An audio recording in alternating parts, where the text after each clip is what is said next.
Early hard mode can be a real struggle for the melee class. This on the most part is due to having an absence of powerful weapons that can effectively take out bosses. However, Terraria 1.4 introduced a handful of new and unique weapons centered around the new and improved Blood Moon event. For a while, I completely forgot these even existed, but as it turns out, there is in fact a Hardmode Flail that I think can be a fantastic option for melee players, the Drippler Crippler.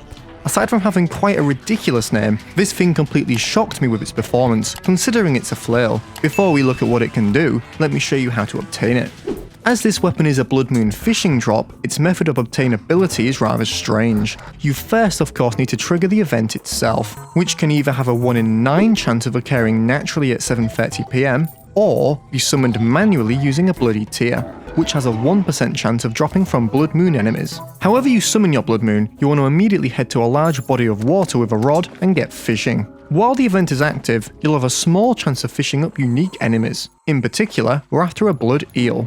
Now, while you can drink potions to increase your fishing power, there's nothing we can do to increase the chance of finding the blood eel itself. However, I found the rate not to be too bad, especially as if you fish up another enemy like the Hemogoblin Shark, you'll have a chance of obtaining chum buckets which can be used to further increase your fishing power. Nevertheless, this still might take you a good few blood moons, as the Drippler Crippler has a measly 12.5% chance of dropping. On multiple occasions, I got the Hammer Axe instead. Hopefully you'll all be a bit luckier than me and not go 3 times over odds. Now, with the flail obtained, let me show you what it can do.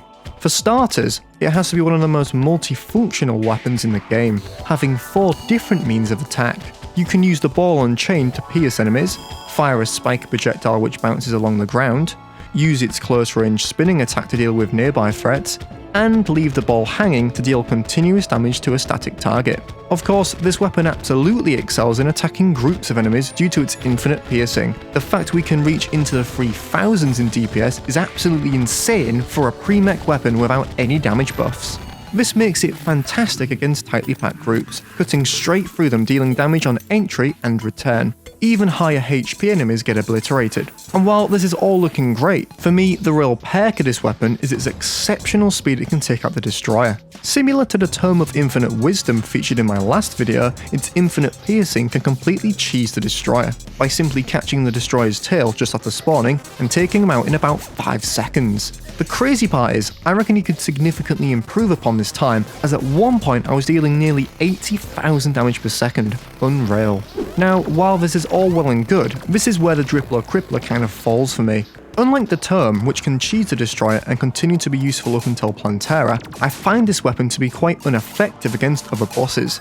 The twins, for example, just took forever due to the limited range and nature of the target. Flails really thrive off being able to hit many segments at once, not only 2. I mean, it wasn't impossible to take out, but I'd say you're way better off using a faster firing, longer ranged melee weapon like the Shanna Flame knife for the remaining 2 mech bosses. Honestly, it all depends on your use case. If you want to cheese a destroy but don't want to fight the other one's army for the Tome, maybe go for this weapon, but even then, I'd personally say it's not quite worth the countless blood moons just for that. In summary, the Drippler Crippler, although impressive in its own right, in my opinion needs to be a little easier to obtain to be viable.